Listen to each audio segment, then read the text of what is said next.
So joining me now is Irwin Cotler from his home in Jerusalem. Thanks for being with us at the CJN Daily. Good to be with you. Okay, so it's been a long day. The summit is over. How do you feel it went? Well, I have to say that I was very moved by the witness testimonies, if I can use that term, of the diverse representatives from the Jewish community, not only sharing their experiences, but also making recommendations for action. And the important thing about this is that the government was there from the prime minister down, and there were at least 10 government ministers, and they were in listening mode. And they then responded to the various representations made by, as I say, a very diverse group of Jewish community representatives, and undertook to act. So whereas I had earlier in the summit shared some 12 foundational principles for a national action plan to combat anti-Semitism, these were then reflected in the witness testimonies, as I call them. But the most important thing is the commitment by the government, the respective ministers, to act. And I'm very much encouraged by this. I'm looking forward to the implementation of a national action plan to combat anti-Semitism. There were specific undertakings that were taken with respect to, for example, combating the rise in anti-Semitic hate crimes, where we already approached in May of 2021 the level of hate crimes reached in all of 2020, which was the highest ever year. But there was the undertaking here to implement the 4 Ps to combat hate crime. When I say the 4 Ps, I mean prevention, protection, prosecution, and partnership between federal, provincial, and municipal representatives. With respect to the incendiary hate speech on the social media, where we've had, for example, a 912% increase in 1 year in hate speech on TikTok, which has 1.2 billion users, most of them between the ages of 16 and 25. That incendiary hate speech incentivizes hate crimes offline. So a commitment here to enact legislation, policy, regulations to hold the social media companies accountable. And again, a whole of government approach here. You had the Minister of Justice, you had the Minister of Canadian Heritage, you had the Minister of Public Security and the like. And then some very important commitments with regard to the mandated Holocaust education and anti-Semitism from the elementary school up. So it's these specific commitments and undertakings that encourage me, so that we can now monitor the implementation of these undertakings down the line. Right.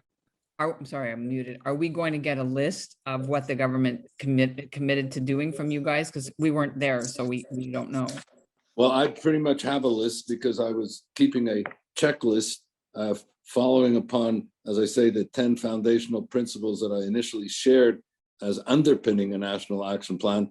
I ticked off action on almost all of those foundational principles. So we now have some metrics, if I can use that term, to measure the implementation of these commitments. And let's face it, what was important about this was not only that it was in a conversation being held between government, parliamentarians, civil society leaders, representatives of the Jewish community, but a commitment to action. This was to be a national action summit, and I believe we now have metrics that we can measure the implementation. Some criticism, of course, of who was there and who was not.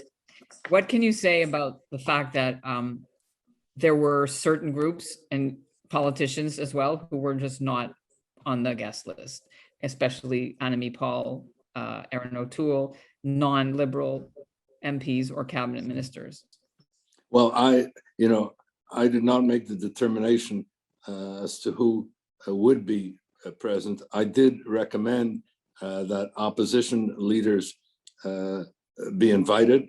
I was told initially that they would be inviting the opposition critics I then reiterated that it should be opposition leaders. I was then told that the opposition leaders, in fact, were invited, perhaps somewhat belatedly. Again, this whole thing was put together in a very short period of time.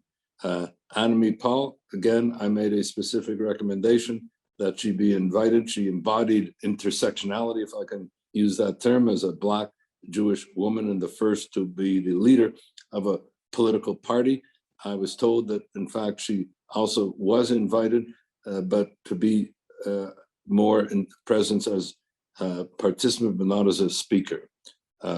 But again, if you look at the issue of intersectionality, just one example, they did have representatives from the Jewish community that were Black Jewish women, Ethiopian Jewish women. So there was a diverse representation. As I said, I wasn't part of the determination for the final invitees.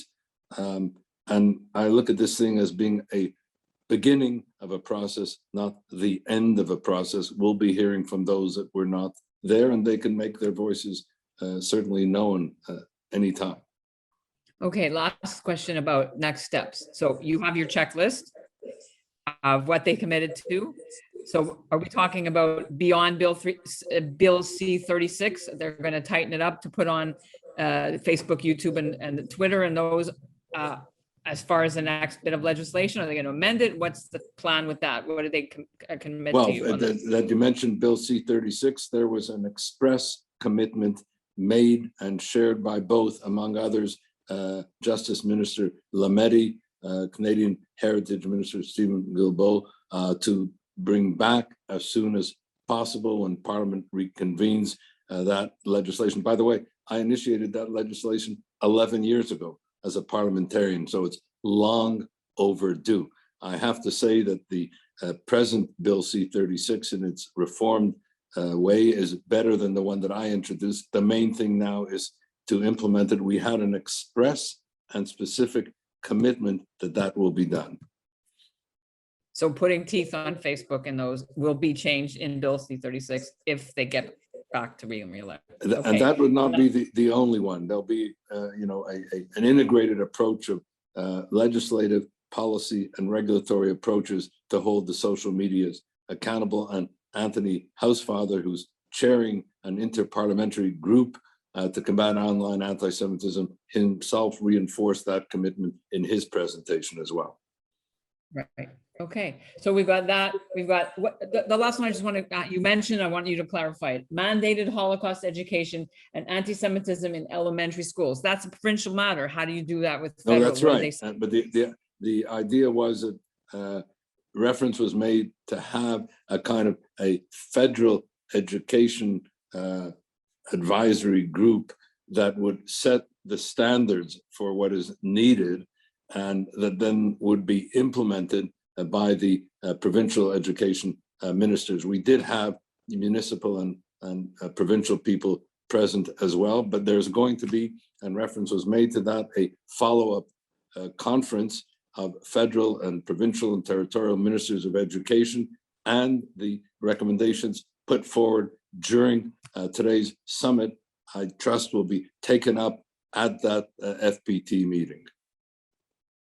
That's three amazing things that I did not know about. That's great. Is there any other one you want to share and when that meeting is? I'm told that it's going to be in the late fall. Okay.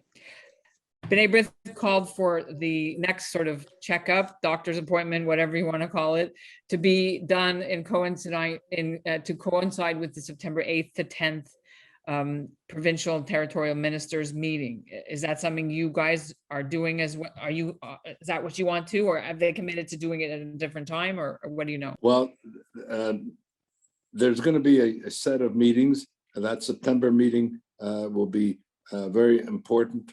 I'm not sure if Parliament will be, back at that time. That's why I mentioned a little later in the fall for that purpose. But we, spoke a lot about on the social media that right now it's a rules-free universe. And when we talk a lot about the need for a rules-based international order, it must mean exactly that, and it must include the social media and accountability has to be put in place, as I say, from the legislative, policy, and regulatory point of view. I think there were some other important undertakings that were taken as well, and that is for the combating of anti-Semitism in the international arena. There was a very powerful speech by Jacques Sada, the president of the Sephardic Federation. I served with him in cabinet.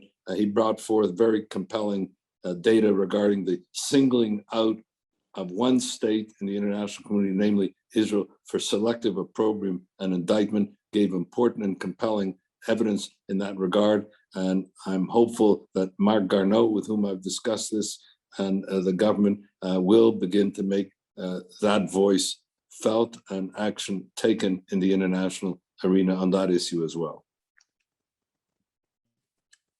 It's overwhelming to hear all this incredible progress. I'll tell you, there's one other thing I didn't mention. I think this was very important, and it's not an afterthought.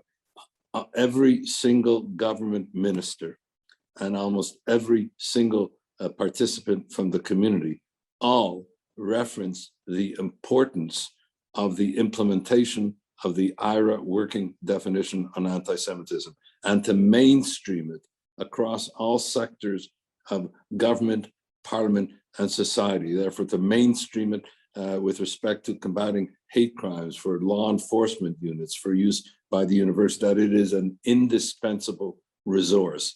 And I did not hear one dissident voice on that, so that the broad-based representation from the Jewish community emphasized that. But more importantly, all the ministers also referenced the need to champion and implement the IRA working definition to combat anti-Semitism. It sounds like you got what you wanted. Well, we've gotten the undertakings. Now we have to ensure that they are implemented. But I felt a very good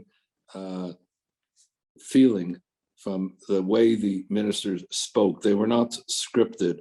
The Prime Minister, in his second intervention today, spoke very movingly about the threat of anti-Semitism. He referenced as well the 3 Ds, the need to combat the delegitimization, demonization of Israel, and double standards. So there was important referencing going on to underpin the action that has to be taken, and specific reference to the action that will be taken. Congratulations. Well, as I say, we'll now have to see that, in fact, it goes forward as they undertook to do. But I have to say, and I spoke to a number of the people who participated afterwards, Bernie Farber and others, they felt very encouraged by what they heard. As I say, the government, and very broadly represented by all the relevant ministers, was in listening mode. And then after they listened, they were in responsive action mode. So that is, as I say, very encouraging and hopeful. Thank you very much for being here today and giving us the summary of the National Anti-Semitism Summit. Good speaking with you as always.